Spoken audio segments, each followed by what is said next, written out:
కవితల బరువులో ఆ కృష్ణ శాస్త్రిల కవినైతే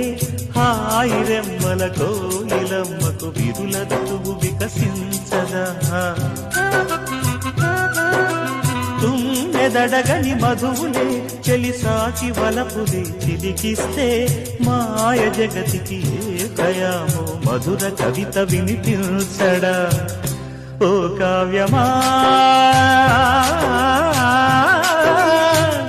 నీ తోటలో